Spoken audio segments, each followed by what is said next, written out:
네, 몸이 아픈 분들이나 또 여러 가지 또 회복이 필요한 분들이 계시니까 여러분 기도해 주시고, 아마 김경남 원생님 내일 수술 하시는데, 무릎뼈 수술하시는데 잘 마칠 수 있도록 기도해 주시면 좋겠습니다. 저는 지난 주간 책을 한 권 읽으면서 참 많은 위로를 받았습니다. 한재욱 목사님이 쓰신 고난이 꽃이 되고 별이 되게 하소서라는 책이었습니다. 이 책 제목이 그냥 제 기도였던 것 같아요. 우리 교우들이나 제가 겪는 고난이 있는데, 이런 고난도 꽃이 되고 별이 되게 하시는 하나님에 대한 기도가 다시 회복되는 시간이었습니다. 이 책에는 박완서 작가에 대한 이야기가 나옵니다. 박완서 작가는 한국 현대문학을 대표하는 여성 작가죠. 근데 이분은 정말 말할 수 없는 고통을 겪었더라고요.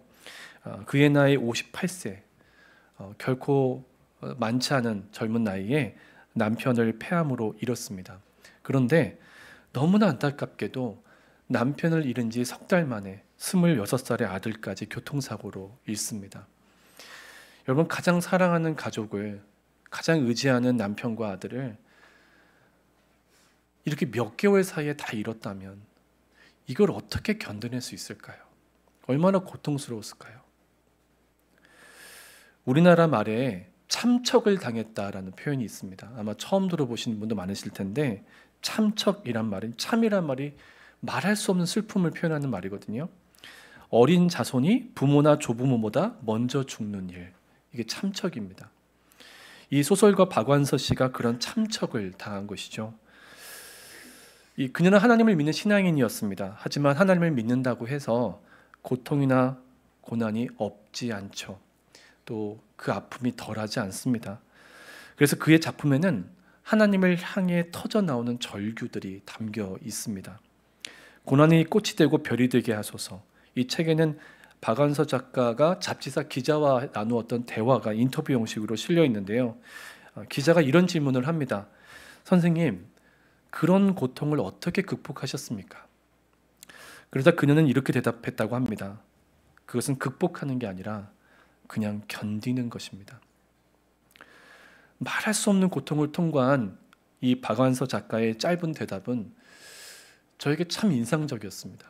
그리고 심지어 위로가 되었어요. 극복하는 게 아니라 견디는 것이다. 그래, 견디는 것이구나.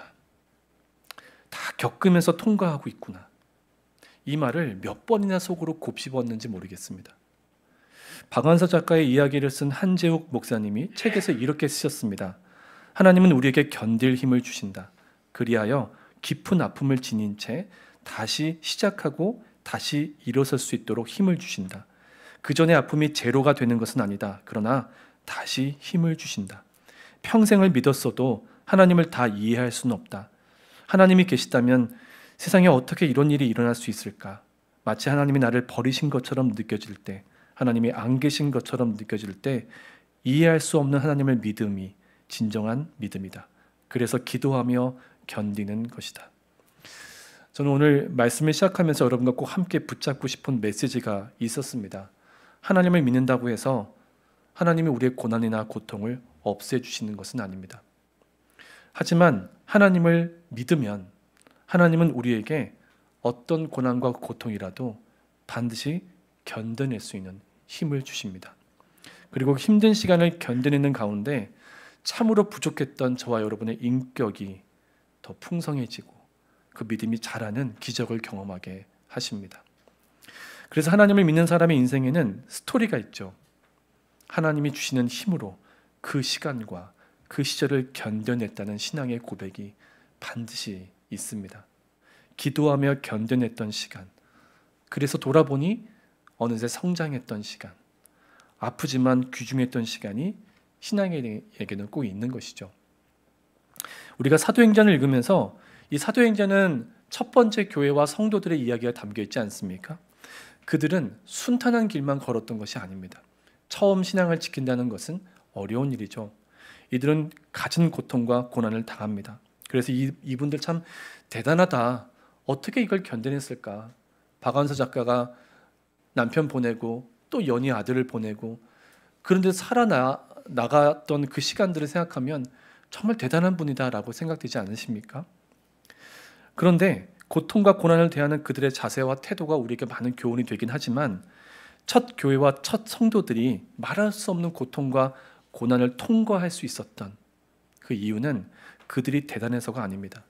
순간마다 견뎌낼 힘을 주신 하나님이 계셨기 때문입니다. 이것은 저와 여러분에게도 마찬가지예요. 지난 금요일 아침 기도 시간에 생각지도 못한 눈물이 참 많이 쏟아졌습니다. 아무리 생각해도 제 목회는 하나님 앞에서 늘 F학점인 것 같았습니다. 저는 항상 하나님 앞에 죄송한 마음이 들 때가 참 많습니다. 20살 때부터 사역을 시작했으니 벌써 30년이 되었습니다. 아직도 하나님 앞에 고개를 들 수 없을 때가 참 많다는 것이 제 부족함을 드러내는 일인 것 같습니다. 그런데 계속 울면서 기도하는 제 마음에 문득 이런 생각이 떠올랐습니다. 아마도 제 안에 계신 성령님이 저에게 주신 마음이었던 것 같습니다. 그런데도 하나님은 내 성적표에 F라고 적지 않으시고 P라고 적어주셨구나. fail이 아니라 pass. 실패한 인생을 통과시켜 주시는 하나님의 은혜, 그것이 제가 여기에 서 있는 이유인 것 같습니다. 지난 30여 년의 시간 동안 사역하면서 수많은 일들을 겪었지만 결국 그 모든 일들을 견뎌내며 통과할 수 있었던 이유는 오직 하나님의 은혜였습니다. 사랑하는 여러분, 앞으로도 어떤 고통과 고난을 겪더라도 그 고통과 고난을 견뎌내게 해주시는 하나님을 의지하시기를 축복합니다. 사도행전 6장 앞부분에 나오는 대로 한창 부흥하던 교회가 어려움을 겪습니다. 과부들을 구제하는 일로 갈등을 겪죠. 하지만 오히려 이 일 때문에 사도들은 말씀과 기도라는 본질을 다시 붙잡습니다. 얼마나 감사한 일인지 모르겠습니다. 그뿐만이 아니에요. 이 일로 인해서 오히려 7명의 성령 충만한 일꾼들이 새로 세워지게 됩니다. 헬라파와 히브리파라는 유대인 안에 전혀 다른 분파들이 존재했는데 이 두 그룹은 도무지 하나가 될 수 없어 보였던 그룹입니다. 정말 한 교회 공동체 안에 이들이 함께 할 수 있을까라는 생각이 들 만한 그런 사람들이었어요. 근데 놀라운 일이 벌어지죠. 하나님이 이들을 하나 되게 하시고 새롭게 하십니다. 히브리파 유대인들이 기득권을 내려놓습니다. 여러분, 기득권은요, 어떤 형태로든 깨닫는 것도 어렵고 내려놓는 것도 어렵습니다. 근데 그 어려운 걸 해낸 거죠. 그리고 헬라파 유대인들로만 7명의 일꾼이 세워지게 됩니다. 헬라파는 끝없이 원망하던 말을 내려놓습니다. 여러분, 불평이나 원망은 습관이 될 때가 참 많죠. 그래서 나도 모르게 나오는 게 불평이고 원망입니다. 그런데 그 입을 닫고 말없이 겸손하게 교회와 성도들을 섬기는 7명이 세워지고 그들이 순종으로 교회를 함께 세우게 됩니다. 교회가 하나 되고 새로워지는 일은 불가능해 보였습니다. 그런데 하나님이 이 일을 해내신 것이죠. 교회를 바라볼 때 실망이 될 때가 있고 도무지 교회가 변화될 수 있을까? 이 성도들이나 그리스도인들이 과연 소망이 될 수 있을까? 하는 생각이 들 때가 참 많습니다. 하지만 여러분, 분명히 기억하십시오. 우리를 고난과 고통으로부터 견뎌내게 하실 수 있는 하나님은요, 참 소망 없는 교회도 하나 되게 하시고 새롭게 하실 수 있는 유일한 분이십니다. 그렇게 세워진 7명의 일꾼 중에 대표적인 사람이 스데반입니다. 아마 교회를 잘 안 다녔던 분도 스데반이라는 이 이름을 한 번쯤은 들어보지 않으셨을까 싶은데요. 오늘 첫 절인 8절을 보면 스데반이 은혜와 권능이 충만하여 큰 기사와 표적을 민간에 행했다라고 써 있습니다. 좀 더 쉽게 말하면 스데반은 자기 힘으로 자기를 드러내며 산 사람이 아니었다는 거죠. 스데반은 자기 자신으로 충만한 사람이 아니라 하나님의 영, 성령으로 충만했고, 기독교에서 말하는 성령 충만은 그 사람이 성령이 이끄신 대로 순종하는 상태를 의미합니다. 그래서 성령님이 인도하시는 대로 행함으로 하나님과 그분이 하시는 일을 나타내었다라고 할 수 있는 거죠. 근데 이런 스데반을 못마땅하게 여겼던 무리들이 있었죠. 우리 9절 말씀을 함께 스크린 보고 읽도록 하겠습니다. 시작. 6장 9절 그 전에인데요. 시작. 이른바 자유민들, 즉 구레네인, 알렉산드리아인, 길리기아와 아시아에서 온 사람들의 회당에서 어떤 자들이 일어나 스데반과 더불어 논쟁할세. 제가 두 가지 표현에 강조해 드렸는데 자유민들이란 표현과 회당이라는 표현입니다. 먼저 자유민들이라는 표현을 보십시오. 구레네인, 알렉산드리아인, 길리기아와 아시아에서 온 사람들, 이 사람들을 자유민들이라고 표현하고 있습니다. 사실 유대인들입니다. 이 스데반에게 시비를 걸었던 자유민들은요, 한때 로마의 노예였던 유대인들입니다. 당시 중동의 패권을 사로잡았던 나라는 로마였죠. 이 로마 제국 때문에 유대인들도 노예 생활을 하는 사람이 꽤 있었습니다. 근데요, 노예로 살다가 이제는 로마의 시민권을 얻었습니다. 여러분, 미국에 살면서 미국의 시민권자가 된다는 건 정말 대단한 일이죠. 이 신분에 대해서 경험해 본 분들은 아실 겁니다. 제가 몇 년 전에 케냐로 선교를 갔을 때 저만 한국 시민권자잖아요. 라인이 달라요. 이 미국 시민권자가 가는 라인하고 한국 시민권자가 가는 라인하고 또 달라요.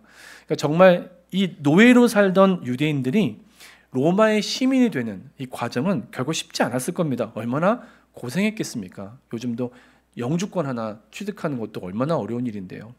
그러니 이들이 감옥에 갇히거나 혹은 노예로 살거나 이런 삶을 살면서 얼마나 억센 삶을 살았을까 싶습니다. 그런 힘든 삶을 살았으니 성질들이 더 억세졌는지도 모르죠. 그래도 이 사람들은 고향을 떠나서도 자기가 사는 이방 땅에 회당이란 공간을 세웁니다. 우리 교회 같은 곳이죠. 한국 사람들은 가는 곳마다 교회를 세운다고 이야기를 합니다. 일본 사람들은 회사나 공장 세우고 또 중국 사람들은 식당 세운다고 하는데, 이 한국 사람들이 가는 곳마다 교회를 세우고 그곳이 하나의 커뮤니티가 되어 위로와 또 서로의 격려의 공동체가 되는 것처럼 유대인들도 가는 곳마다 회당을 세우고 그들만의 율법을 가르치고 또 예배를 드리는 일들을 계속했습니다. 유대인들은 이사를 가기 전에 내가 다닐 회당부터 정한다고 하죠. 그래서 회당 근처에 집을 알아보는 순서로 이사를 간다고 합니다. 그 정도로 회당을 중요하게 생각하는 분들이에요. 근데 이들의 출신 지역들이 다양했습니다. 구레네는 지금의 북아프리카 리비아 지역이고요. 알렉산드리아는 이집트의 북부 지역입니다. 길리기아나 아시아는 지금의 터키 지역을 말합니다. 그러니 이런 북아프리카와 또 이 터키, 이 어떻게 보면 유럽과 아시아의 모든 아우르는 지역들에 살면서 곳곳에 회당을 지며 살았던 자유민들은 오랜 해외 생활을 거쳐 결국 고국 땅에 들어와 정착을 하거나 장기 체류를 하게 됩니다. 그때 들어와서도 자기들이 힘을 합쳐서 헌금을 해서 회당을 세웁니다. 아무래도 언어나 문화가 다르다 보니까 본토 유대인들과는 좀 섞이기 쉽지 않았던 것 같습니다. 근데 스데반이 이런 자유민들의 회당에 들어가 복음을 전한 것이죠. 스데반이 전한 복음, 기쁜 소식은 예수 그리스도였습니다. 스데반은 이제까지 유대교가 목숨처럼 여겨왔던 율법과 성전이란 종교적 유산이 본질이 아니다라고 외치기 시작한 거죠. 율법과 성전, 심지어 유대인들이 목숨처럼 여기는 모세와 선지자들의 글 또한 단지 그림자일 뿐이다. 구약 성경 전체가 가리키고 있는 실체는 율법도 성전도 모세도 선지자도 아니라 예수 그리스도시다. 이걸 외친 것입니다. 여러분도 잘 종교에 대해 이해가 없는 분들은 기독교, 유대교, 이슬람 이게 뭐가 다른가 싶잖아요. 그런데 구약 성경이라는 공통적인 경전을 갖고 있음에도 불구하고 이 개신교회, 기독교회가 유대교나 이슬람교와 다른 한 가지 이유는 무엇입니까? 예수 그리스도가 유일한 생명이시다. 이 고백이 우리 안에 있기 때문입니다. 그들은 여전히 구약에 매여 있고 구약에 있는 메시지가 예수님을 가리키고 있다는 걸 깨닫지 못하고 있는 것이죠. 그래서 우리를 구원하러 오셔서 십자가를 지고 죽으신, 죽음에서 부활하신 예수님이 진짜 우리의 구원자요 왕이시다라고 스데반은 외친 거예요. 10절을 보면 스데반이 지혜와 성령으로 말함을 자유민들이 능히 당하지 못했다라고 나옵니다. 칼빈 주석을 읽어보니까 스데반이 지혜와 성령이 충만했다는 말을 칼빈이 이렇게 풀이해 놓았습니다. 그들은 성령께서 스데반에게 주신 지혜를 당해낼 수 없었다. 여러분, 참 부러운 존재의 상태 아닙니까? 여러분에게 하나님께서 지혜를 주셔서 그 지혜에 따라 행할 때 누구도 우리를 대적할 수 없는 강함을 갖게 되겠죠. 유대인들이 아무리 한꺼번에 달려들어 논쟁을 해봐도 스데반 하나를 못 이긴 겁니다. 이유가 있습니다. 스데반이 말을 잘해서가 아닙니다. 스데반이 계속해서 자신의 언변에 의지하지 않고 성령님이 주시는 지혜대로 말을 했기 때문입니다. 이것도 굉장히 훈련이 필요한 부분입니다. 저는 제 꿈이 국어 선생님이었다고 했잖아요. 그리고 또 아나운서가 되고 싶었었어요. 그리고 제가 신학교 다닐 때 방송국 활동을 하면서 DJ도 했습니다. 잘했죠. 네. 오늘은 이 곡을 틀어드립니다. 제 감리교 신학대학의 서태지 노래를 튼 최초의 신학생이었습니다. 그러니까 정말 제 나름대로는 언변이 있다고 생각하고 나중에 총학생회장을 하면서 수많은 군중들 앞에 연설도 하고 데모도 하고 그렇게 살았는데요. 제가 제 언변이 괜찮다고 여겼던 걸 많이 회개했어요. 목회하면서 항상 위기를 돌파했던 건 제 언변이 아니라 제게 주셨던 성령의 지혜였어요. 그러니까 여러분도 여러분이 가진 어떤 능력이 아니라 성령님이 그때마다 주시는 그 지혜를 의지하셨으면 좋겠습니다. 그럴 때 우리가 고난을 통과할 수 있는 것이죠. 도저히 말로 못 이기겠는 거예요, 스데반을. 그러니까 스데반에 정말 성령님의 지혜가 있었던 거죠. 숫자로도 말로도 도무지 이길 수가 없자 이 자유민들은 아주 악한 방법을 사용해서 스데반을 무너뜨리려고 시도합니다. 11절 말씀 같이 함께 스크린 보고 있습니다. 시작. 사람들을 매수하여 말하게 하되 이 사람이 모세와 하나님을 모독하는 말을 하는 것을 우리가 들었노라 하게 하고. 어떻게 한 거예요? 사람들을 매수했다는 건 돈으로 사람을 샀어요. 그리고 거짓말을 시켜서 스데반을 몰아세운 겁니다. 세상에 유대인들도 나름대로 하나님 믿는 사람들 아닙니까? 그런데 자기들 생각에 스데반이 악한 사람이라서 그냥 내버려 둘 수 없다고 생각했던 모양인지 자기들이 볼 때 목적이 올바르게 보인다고 악한 수단을 사용하기 시작합니다.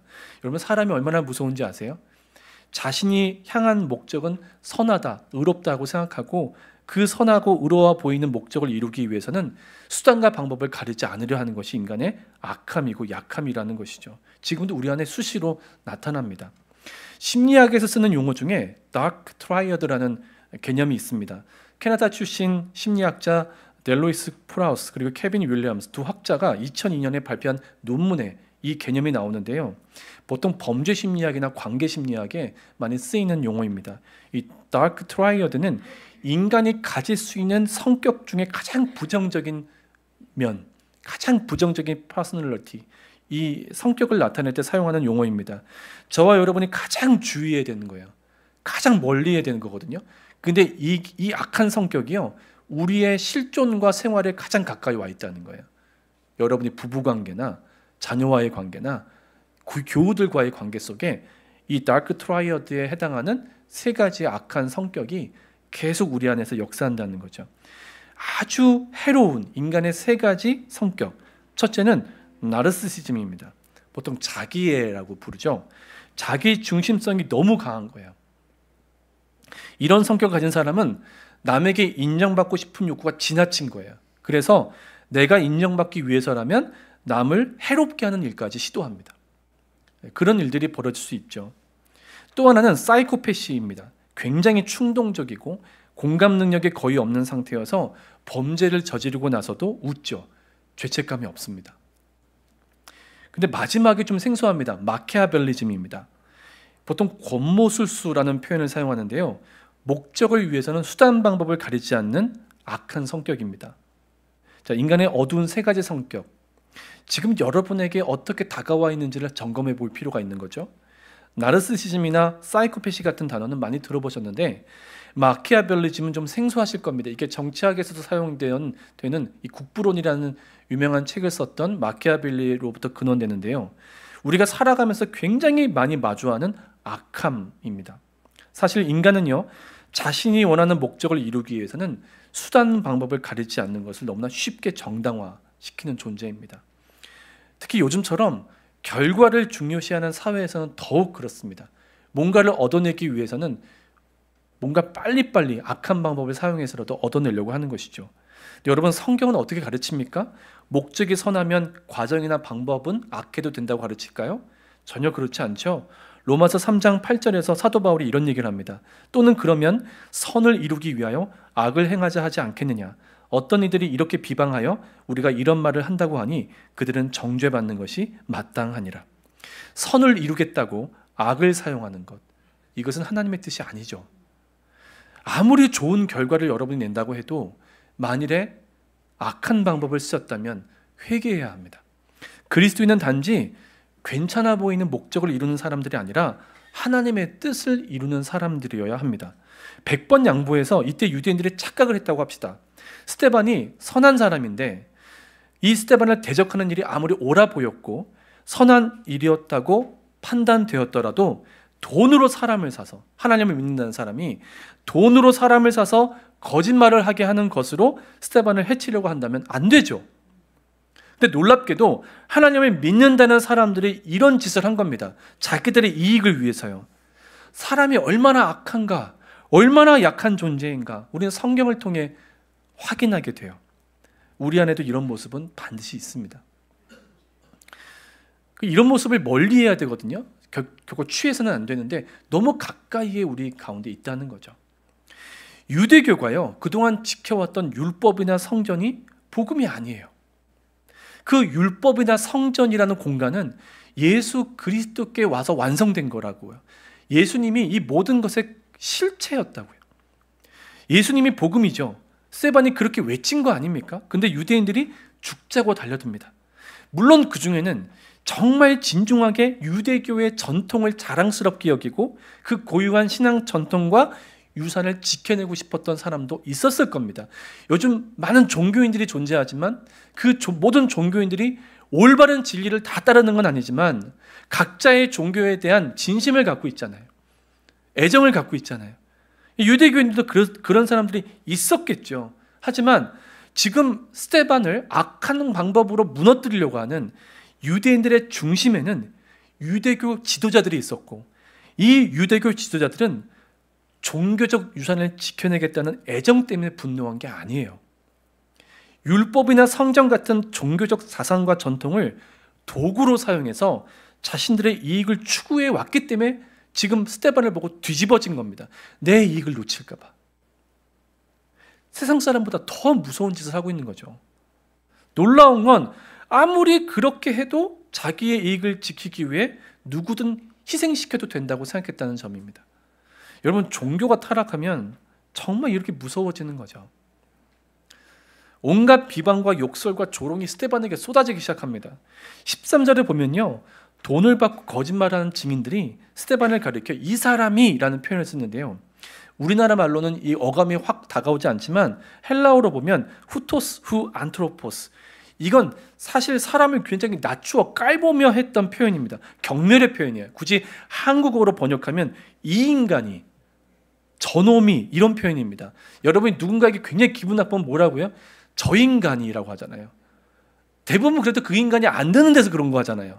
근데 스데반이 듣는 데서 그 사람을 몰아놓고 그 사람한테 저놈이라고 한 거예요. 누군가가 나에 대해 온갖 거짓말로 비방을 하고 함부로 나를 하대하고 내 앞에서 너 이놈 저놈 하면 누가 가만히 있겠냐고요. 그래도 여러분과 제가 참는 이유는 내가 교회 다니는 사람이니까, 예수 믿는 사람이니까 참자, 꾹꾹 눌러 담기도 합니다. 그런데 스데반의 모습을 표현한 오늘 마지막 절 15절 핵심 구절이죠. 거기에 놀라운 표현이 나옵니다. 15절인데요. 같이 함께 있습니다. 시작. 공회 중에 앉은 사람들이 다 스데반을 주목하여 보니 그 얼굴이 뭐라고요? 천사의 얼굴. 천사의 얼굴을 보신 적이 있나요? 아마 보신 적은 없으실 거예요. 근데 유대인들은요, 하나님과 굉장히 친밀한 사람에게는 천사의 얼굴이 나타난다고 생각했다고 해요. 빛이 나는 거죠. 여러분, 어떤 사람의 표정을 보았을 때 밝게 빛난다면 와, 천사와 같다 라고 생각하실 거예요. 저 사람 얼굴 좀 봐. 그 장면을 떠올려 보시라고요. 다 표정이 어땠겠어요? 험악했을 거예요.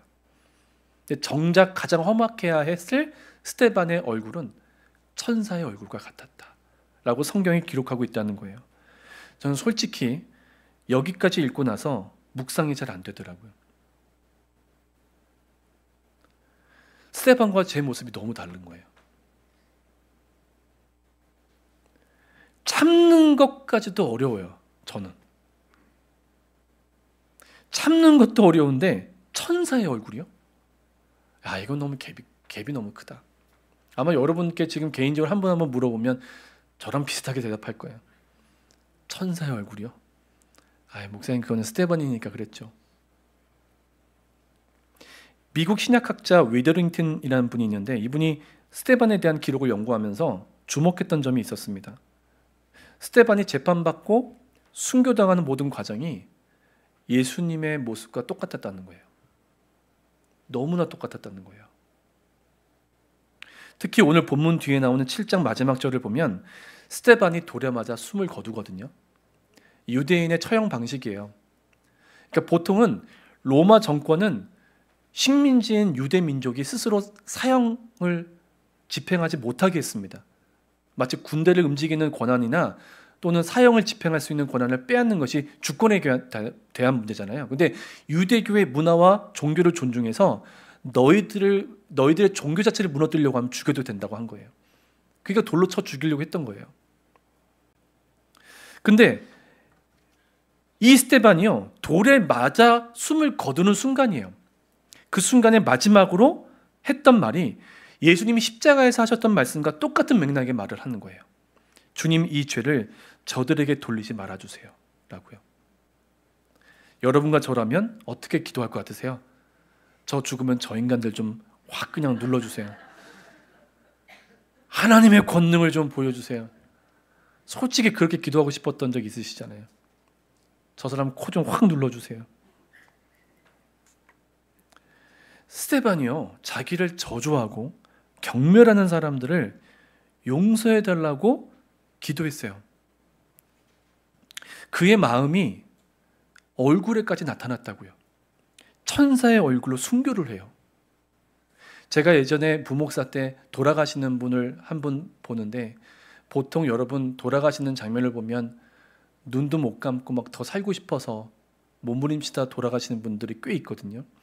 근데 이 권사님 마지막에 찬송 부르고 모든 후손들을 다 불러 모아놓고 아름답다 하고 돌아가셨어요. 천국을 보신 거죠. 눈이 열린 거예요. 여러분, 우리의 마지막에 이러했으면 좋겠다는 생각이 들더라고요. 여러분, 이렇게 마지막을 매듭지을 수 있는 인생, 정말 복된 인생 아닙니까? 그런데 이렇게 할 수 있었던 이유, 천사의 얼굴로 순교할 수 있었던 이유가 스데반이 특별히 강해서나 특별히 훌륭한 사람이었기 때문이 아니라는 거죠. 가장 힘든 순간에 그가 무엇을 바라보았는가입니다. 그가 가장 힘든 순간, 가장 어려웠을 그 순간에도 그는 자기 자신의 고통이나 자신을 고통스럽게 하는 그 사람을 바라본 게 아니라 이 고통조차도 이겨내게 하시는 주님을 바라보았던 것이죠. 7장을 끝까지 읽어보면 하나님은 결국 마지막에 순교하는 스데반의 눈을 열어주십니다. 그래서 하늘에 계신 주님이 보여요. 사람은 자기가 믿는 대상을 바라봅니다. 믿음에 사는 사람은요, 자식이 무너지면 자기도 무너져요. 남편을 믿고 사는 사람은요, 왜 남편에게 그렇게 화를 내냐면 남편 믿어서 그래요. 남편이 내 믿는 대로 행동을 안 해주니까. 돈을 믿는 사람은요, 항상 돈으로부터 힘을 얻으려고 해요. 돈을 보고 산다는 얘기입니다. 하지만 스데반은 예수님을 믿었어요. 정말 믿었어요. 그래서 가장 위급한 순간에도 예수님을 바라보고 있었던 거죠. 진짜 믿음은 감출 수가 없어요. 저는 오늘 본문을 묵상하면서 이런 생각을 했습니다. 스데반의 믿음은 마음을 거쳐 얼굴에까지 나타났구나. 그래서 제가 오늘 설교 제목을 이렇게 정했어요. 결국 믿음은 드러난다. 믿음은 숨길 수 없거든요. 예수님을 정말 믿었던 스데반의 믿음은 가장 어려울 때 빛이 납니다. 오죽하면 믿음이 얼굴에까지 나타났을까요? 얼굴 표정까지 변화시키는 믿음. 우리는 꾹꾹 눌러 담고 마치 바리새인처럼 얼굴 표정만 바꾸려고 노력을 하지만 스데반은 그러려고 한 게 아니지 않습니까? 돌을 맞는 순간에조차도 그의 얼굴이 천사와 같았다면 그의 믿음이 그의 얼굴까지도 주장할 수 있었다는 거죠. 근데 저는 오늘 본문을 묵상하면서 자꾸만 부딪히고 막혔습니다. 왜냐하면 저와 여러분의 모습을 보면 믿음이 드러나는 게 아니라 믿음 없음이 드러나는 때가 더 많거든요. 믿음이 정말 작다는 게 깨달아지거든요. 평소에는 모릅니다. 하지만 어려움이 찾아오면 알게 됩니다. 야, 이렇게 믿음이 없었구나. 이렇게 믿음이 작구나. 그래서 오늘 본문에 나오는 스데반의 모습을 묵상하면 묵상할수록 자꾸만 숨고 싶었던 게 제 솔직한 심정입니다. 그런데 이런 묵상 가운데 저에게 하나님이 마음에 떠올려 주셨던 성경 구절이 있어요. 여러분 기억해 주셨으면 좋겠는데 누가복음 17장을 읽어보면 예수님이 제자들한테 용서에 대한 교훈을 주시는데요. 어떤 사람이 너희에게 하루에 7번이라도 죄를 짓고 7번 돌아와 회개하면 용서해 주라고 했어요. 여러분 이게 가능할까요? 아마 여러분과 저는 한 3번 정도까지 와서 죄송하다 그러면 그 진정성을 의심하고 따귀라도 때려야 속이 시원할 거예요. 근데 예수님 뭐라고 하냐면 7번이라도 하루에. 7은 성경에서 완전수거든요. 끝없이 잘못을 해놓고 끝없이 와서 미안하다고 해도 심지어 그 진정성이 의심이 되는 상황이라고 해도 죄송하다, 미안하다 하면 그 회개를 받아주라는 거예요. 여러분이 그럴 자신이 있느냐를 따져보기 이전에 예수님이 우리한테 그렇게 해주신 거죠. 우리가 끝없이 똑같은 죄를 짓고 죄송하다고 말을 해도 주님은 진심으로 용서를 해주시는 분이니까요. 제자들은 이때 이 말을 듣고 안 된다고 생각했던 것 같아요. 안 되는 걸 깨달은 거죠. 아, 저건 안 돼. 믿음의 벽을 만난 겁니다. 그래서 예수님께 뭐라고 하죠? 누가복음 17장 5절 말씀 다 함께 읽습니다. 시작. 사도들이 주께 여짜오되 우리에게 믿음을 더하소서 하니. 사도들이 다 한 목소리로 뭐라고 한 거예요? 믿음을 더 주세요. 우리 믿음으로는 그렇게 못하겠어요 라고 말한 것이죠. 나로서는 도저히 안 되는구나. 내 믿음이 이 정도밖에 안 되는구나. 믿음이 거의 없는 거나 다름없구나. 오늘 본문에 나온 스데반의 모습을 보면서 제 마음에 자꾸만 떠올랐던 생각이 그런 생각이었습니다. 내 얼굴 표정 하나 변화시키지 못하는 게 제 믿음이거든요. 하지만 저도 여러분들 깨달아야 합니다. 내가 믿음이 없다는 게 깨달아질 때, 내 믿음이 너무나 연약하고 적다는 게 깨달아질 때 우리가 해야 하는 것은 포기가 아니라 기도여야 합니다. 그래서 저는 여러분과 오늘 이 기도를 같이 시작하고 싶어요. 주님, 저에게 믿음을 더해 주세요.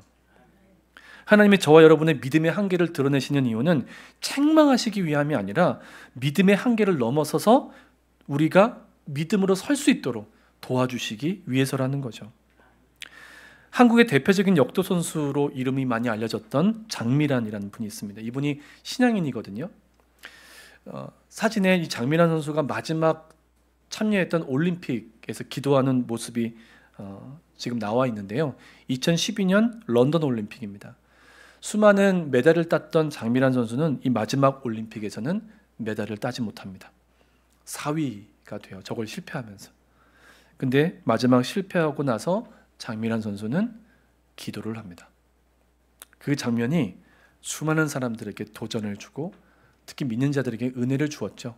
성공한 자리에서뿐 아니라 실패의 자리에서 기도를 했기 때문입니다. 이 장미란 씨가 2년 전에 용인대 교수 시절에 한 방송에 나와서 참 인상 깊은 이야기를 했습니다. 인생과 역도에는 공통점이 있다. 그것은 바로 인생도 역도도 내게 주어진 무게를 견디는 일이다. 그리고 장 선수는 자신이 인생과 역도의 그 무게를 견뎌낼 수 있었던 힘은 감사였다라고 고백을 했어요. 일반 방송이었습니다. 내가 이제까지 들어올리는 이런 역도뿐 아니라 인생의 어려움, 인생의 짐을 마주할 때 이걸 통과할 수 있었던 힘이 감사였다. 하나님께 드리는. 그리고 뭐라고 표현했냐면 그녀의 말을 그대로 옮기면 감사하다 보면 어느새 그 어려운 순간이 지나가고 없었다는 거예요. 저는 목회자이면서 제 믿음이 부족하다고 느낄 때가 종종 있다고 제가 말씀드리잖아요. 최근에도 그랬습니다. 하지만 제 믿음의 부족함 때문에 낙심하는 제 마음에 하나님이 주신 은혜의 끈이 있었어요. 여러분 살다 보면 여러분 조금이라도 영적으로 예민해지다 보면 하나님이 여러분을 회복시켜 주시려고 내미시는 끈이 있습니다. 은혜의 끈이 있어요. 근데 저는 어떤 거였냐면 그게 감사였어요. 저는 제가 목회를 잘하든 못하든 제가 감사해야 될 이유는 제가 예수님 때문에 완전히 새로운 인생을 살게 된 거예요. 제가 그리스도인 된 거. 저는 이게 평생 감사해도 메마르지 않을 만한 감사예요. 제가 가장 힘들 때 난 정말 아무것도 아닌 것 같고 모든 걸 내려놔야 될 그런 사람인 것 같은데도 다시 저를 회복시키는 은혜의 끈이 뭐냐면 나를 구원하신 예수님의 그 이름을 믿는 믿음이죠. 내가 구원받았다는 사실입니다. 그래서 제가 감사합니다. 제 카톡 프로필에도 주님 감사합니다, 이 고백을 올려놓았는데, 감사합니다. 이 고백을 이번 주간에 하면서 깨달은 게 있습니다. 하나님이 목회자인 저에게도 믿음을 계속 더해 주려고 하시는구나 라는 깨달음이 왔습니다. 내 안에 감사와 찬양을 주시는 이유는 믿음을 더해 주시기 위함이죠. 그래서 저도 또 기도하게 됐어요. 주님, 저와 우리 교회 교우들 안에 감사가 회복되게 해주세요. 그리고 믿음을 더해 주시옵소서. 그래서 스데반처럼 우리의 믿음이요, 얼굴에까지 나타나는, 우리의 얼굴 표정까지 변화시키는 진정한 축복을 누리기를 원합니다. 결국 믿음은 드러나요. 믿음이 있는지 없는지는 감출 수가 없어요. 그래서 더 안타까운 건 믿음 없음이 드러나는 거예요. 하지만 믿음 없음이 드러나는 것은 절망할 이유가 아니에요. 은혜의 기회예요. 우리의 믿음을 자라게 해주시는 주님의 은혜를 깊이 체험하시기를 축복해요. 여러분 꼭 다시 이 기도를 시작하세요. 주님, 저에게 믿음을 더해 주세요. 저도 여러분도 스데반처럼 살았으면 좋겠습니다. 그리고 스데반처럼 죽었으면 좋겠어요. 온 세상에 예수를 정말 믿는 사람의 표정이 어떤지, 지금 표정으로는 조금 부족하지만 뭐게 나쁜 일이 있나 할 정도로 우리의 마음이 무너지고 표정이 무너질 때가 물론 있지만, 저는 언젠가 여러분과 제가 온전히 은혜를 회복하고 예수 믿는 사람의 표정을 보고서라도 나도 교회를 가야겠다 하는 사람들이 나타나는 역사가 반드시 있게 될 줄 믿습니다. 함께 우리 찬양할까요? 괴로울 때 주님의 얼굴 보라, 함께 찬양합니다.